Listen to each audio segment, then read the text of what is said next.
अस्सलाम वालेकुम dear students. आज हम स्टार्ट करने जा रहे हैं ए पेपर का last unit, that is system of particles and rotational motion, rigid body, सब कुछ इसमें आ जाएगा। But the first concept is which we have to discuss, that is centre of मास।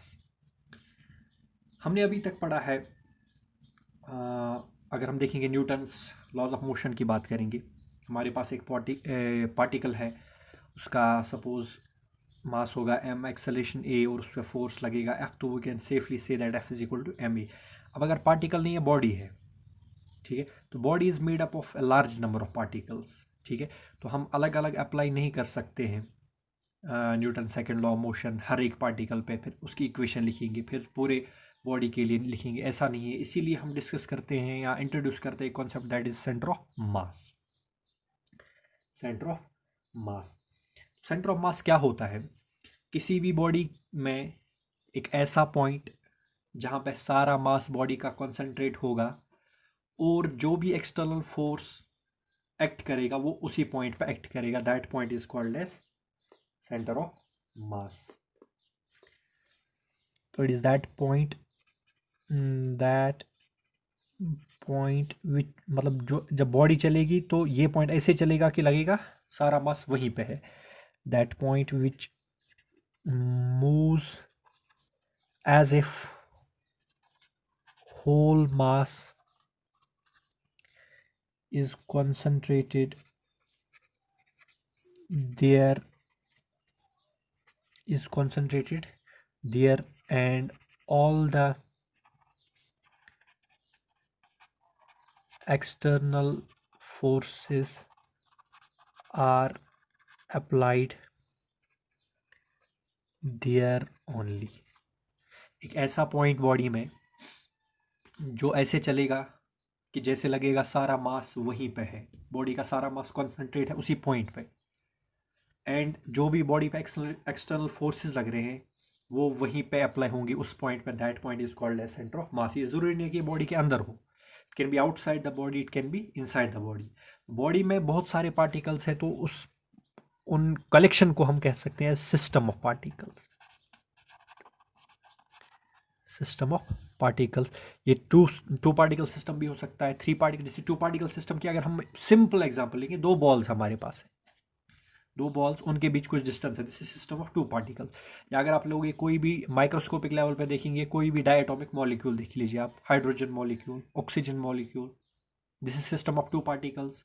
इसी तरह से three particle system, four particle system, N particle system, तो हमारे पास एक बॉडी मिल जाएगी। तो सिस्टम, ये सेंटर ऑफ मास जो है उन पार्टिकल्स का उस सिस्टम के अंदर भी हो सकता है, बाहर भी हो सकता है, यानी कि उस बॉडी के अंदर भी हो सकता है, बॉडी के बाहर भी हो सकता है। तो such a point is called as centre of mass. अगर हमारे पास दो या तीन या चार पार्टिकल सिस्टम है, उसके सेंटर ऑफ मास की लोकेशन कहाँ पे है वो हम डिराइव करेंगे। यानी कि अभी हम बॉडी की तरफ नहीं जाएंगे, अभी हम ऐसे सिस्टम ऑफ पार्टिकल्स की तरफ जाएंगे जिसमें डिस्टिंक्शन होगी, यानी कि पार्टिकल्स के बीच डिस्टेंस होगी। सपोज अगर हम दो बॉल्स लेंगे, two balls are there with some distance between them, तो इनका सेंटर ऑफ मास कहाँ पे होगा, उसकी लोकेशन हमें निकालनी है, उसका पोजीशन वेक्टर निकालना है। इसी तरह से अगर थ्री पार्टिकल सिस्टम है, तीन बॉल्स हैं ऑफ सेम मास या डिफरेंट मास, तो उनका ये सेंटर ऑफ मास कहाँ पे होगा, उसके लिए हमें इक्वेशन निकालनी है या पोजीशन वेक्टर निकालना है, किसका, सेंटर ऑफ मास का। तो हम क्या करते हैं, हम कोऑर्डिनेट सिस्टम लेंगे, X Y Z. So this is X axis, this is Y axis and this is Z axis. पहले हम स्टार्ट करेंगे सिंपल सिस्टम से, that is two particle system.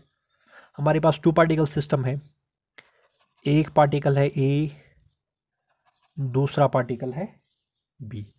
This particle is A and this particle is B. This is origin O such that A particle का जो position vector है that is r1, B particle का जो position vector है that is r2, A particle का mass है m1 और B particle का मास है m2, बी पार्टिकल का मास है m2। सपोज ये इनको लाइन एक ज्वाइन कर रही है, लाइन ए बी हम कह सकते हैं is the line joining the two masses. अब इनके पास सेंटर ऑफ मास होगा कहीं ना कहीं, तो क्या करते हैं, सपोज सेंटर ऑफ मास इस लाइन पे कहीं होगा, so at point C, so C is the location of centre of mass suppose, तो इसका जो पोजीशन वेक्टर है वो है आर, इसका जो पोजीशन वेक्टर होगा वो होगा आर वेक्टर। तो हमें आर वेक्टर को निकालना है, we have to find R vector. R vector is position vector किसका, of centre of mass. R vector is position vector of centre of mass, ये हमें ढूंढना है। तो हमें इस ये अप्लाई करके हमें लोकेशन मिल जाएगी, सेंटर ऑफ मास कहाँ पे है टू पार्टिकल सिस्टम में। टू पार्टिकल सिस्टम ये आप समझ सकते हो, सपोज एक हाइड्रोजन मॉलिक्यूल यहाँ पे है, एक हाइड्रोजन मॉलिक्यूल यहाँ पे है, तो इसका सेंटर ऑफ मास कहाँ पे होगा। या आप ऐसे अगर माइक्रोस्कोपिक लेवल पे बात करेंगे, ये सपोज सन है, ये अर्थ है, तो इनका सेंटर ऑफ मास कहाँ पे होगा, ये हम निकाल सकते हैं with help of this equation, अगर हम फाइंड कर सकते हैं आर। ठीक है, एक और बात, इन ये जो टू पार्टिकल सिस्टम है इनके बीच इंटरनल फोर्सेस भी होंगे, जैसे ये इस पे फोर्स अप्लाई करेगा, ये इस पे फोर्स अप्लाई करेगा, लेकिन उनसे कोई रिजल्ट नहीं होगा, उनसे कोई इफेक्ट नहीं होगा।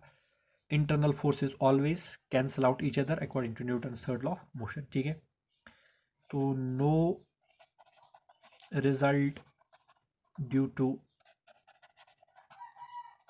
इंटरनल फोर्सेस, कोई भी रिजल्ट नहीं होगा इंटरनल फोर्सेस का।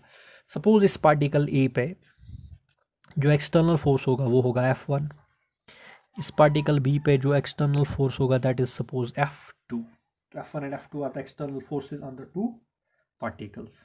तो हमारे पास जो ओ ए है वो है R1, ओ बी है वो है R2, ये दो पार्टिकल्स के पोजीशन वेक्टर्स हो गए। और ओ सी है सेंटर ऑफ मास का पोजीशन वेक्टर, जो कि किसके बराबर है, आर के बराबर। ठीक है, तो अगर ए की वेलोसिटी होगी v1, पार्टिकल ए की वेलोसिटी होगी v1, तो किसके बराबर होगा, rate of change of position with respect to time, that is dr1 upon dt। और पार्टिकल बी की वेलोसिटी होगी v2, तो that is equal to dr2 upon dt, dr2 upon dt, rate of change of position vector with respect to time gives us velocity. तो अगर पहले particle की linear momentum की बात करेंगे तो P1 वो बराबर होगा m1 v1, दूसरे पार्टिकल के लीनियर मोमेंटम की बात करेंगे तो P2 is equal to m2 v2। और Newton second law of motion क्या कहता है, जो पहले पार्टिकल पे फोर्स है, जो पहले पार्टिकल पे फोर्स है F1, वो किसके बराबर होता है, force on a body is equal to rate of change of linear momentum with respect to time, तो वो बराबर होगा d/dt ऑफ P1।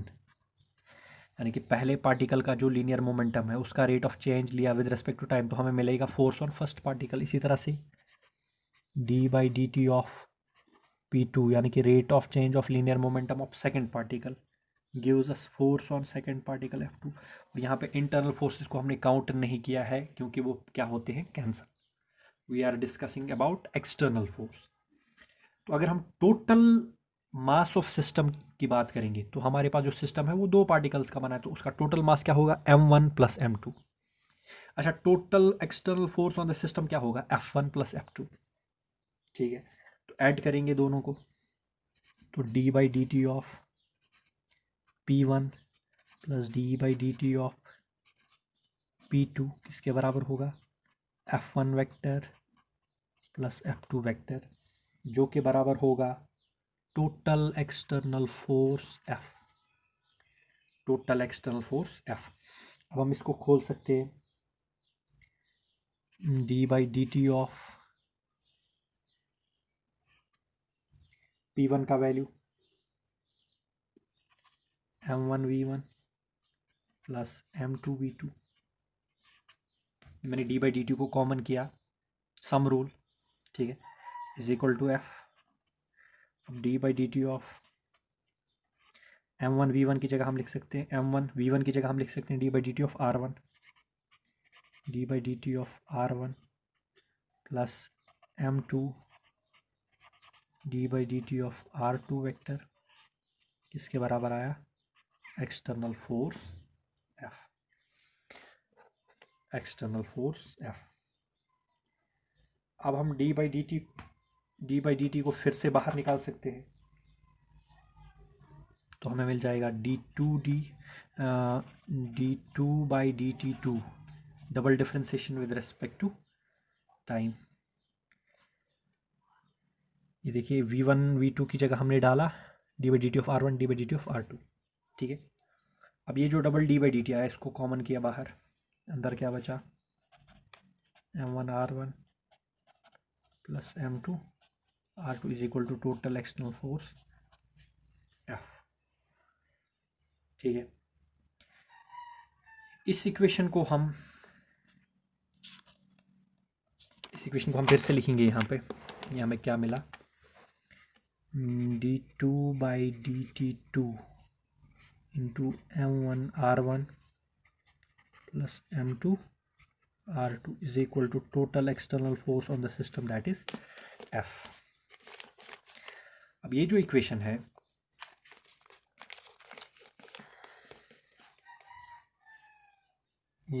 इसको हम मल्टीप्लाई और डिवाइड करेंगे m1 प्लस m2 से, m1 plus m2 into d two by d t two m1 R1 plus m2 R2 upon m1 plus m2 is equal to F। तो हमने क्या किया यहाँ पे, ये जो इक्वेशन थी हमारे पास, इसको मल्टीप्लाई एंड डिवाइड किया by m1 plus m2, multiplying and dividing by m1 plus m2। ये m1 प्लस m2, ये m1 प्लस m2 कैंसिल होगा, ये डिफरेंशिएशन के अंदर है, but it is one and the same thing, because differentiation के अंदर कांस्टेंट हो या बाहर, उसकी एक डिफरेंशिएशन तो नहीं होगी, तो आप इसको बाहर भी निकाल सकते हैं। तो m1 प्लस m2 कैंसिल हो जाएगा। अब इसको आप देखिए, इस इक्वेशन को, this is very important equation, ये देख लीजिए, ये फोर्स है, total force on the system, ये total force on the system of how many particles, of 2 particles. अच्छा, m1 प्लस m2 ये क्या है, total mass of the system. कौन सा सिस्टम, सिस्टम ऑफ 2 पार्टिकल्स। ये F है, ये m है, तो ये चीज़ क्या होगी, according to Newton second law of motion, force is equal to mass into acceleration. तो ये चीज़ जो होगी, दिस विल बी एक्सेलरेशन। अब किस चीज़ की एक्सेलरेशन होगी, एक्सेलरेशन ऑफ सेंटर ऑफ मास, क्योंकि हमने सेंटर ऑफ मास को एक ऐसा पॉइंट माना है जहाँ पे टोटल एक्सटर्नल फोर्स लगेगा। तो ये उस पॉइंट की एक्सेलरेशन है, उस पॉइंट की एक्सेलरेशन है जिस पे टोटल एक्सटर्नल फोर्स लग रहा है। तो उस पॉइंट का नाम क्या है, सेंटर ऑफ मास।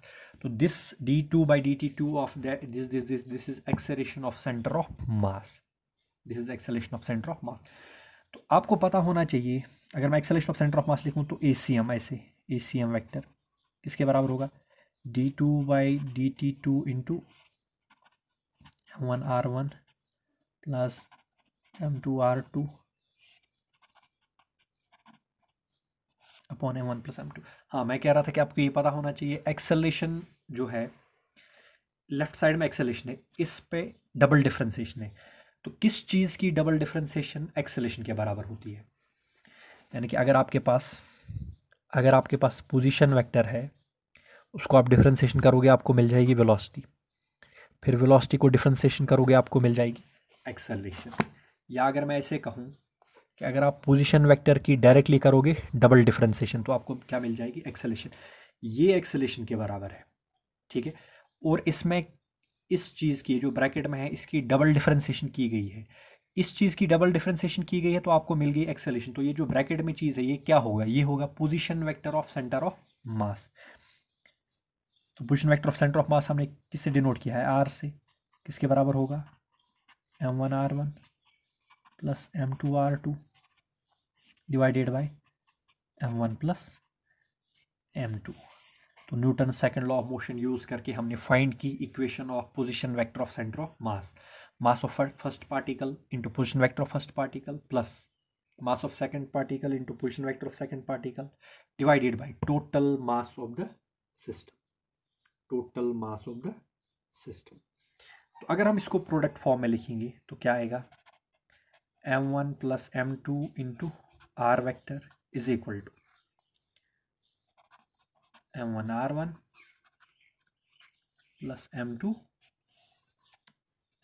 r2।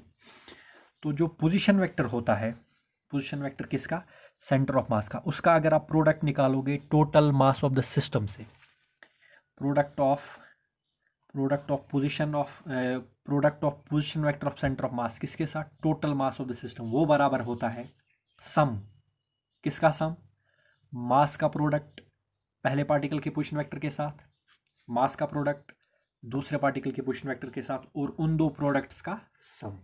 तो कहेंगे position vector of two particle system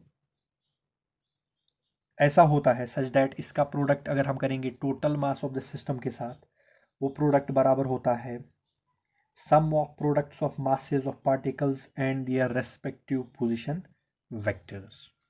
ठीक है, तो सेंटर ऑफ मास एक ऐसा पार्टिकल है, ऐसा पॉइंट है, सेंटर ऑफ मास एक ऐसा पॉइंट है कि जिसके पोजीशन वेक्टर का अगर प्रोडक्ट करेंगे किसके साथ, टोटल मास ऑफ सिस्टम के साथ, तो वो बराबर होता है sum of products of masses of two particles with their respective position vectors।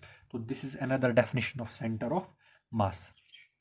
फिर से मैं बता रहा हूँ, सेंटर ऑफ मास एक ऐसा पॉइंट होता है पार्टिकल्स के सिस्टम का सच दैट अगर उसके पोजीशन वेक्टर का product total mass of the system के साथ करेंगे तो वो प्रोडक्ट बराबर होता है सम, किसका सम, प्रोडक्ट्स का सम, किन प्रोडक्ट्स का, masses का product with their respective position vectors। तो this is how we can define the position vector of center of mass।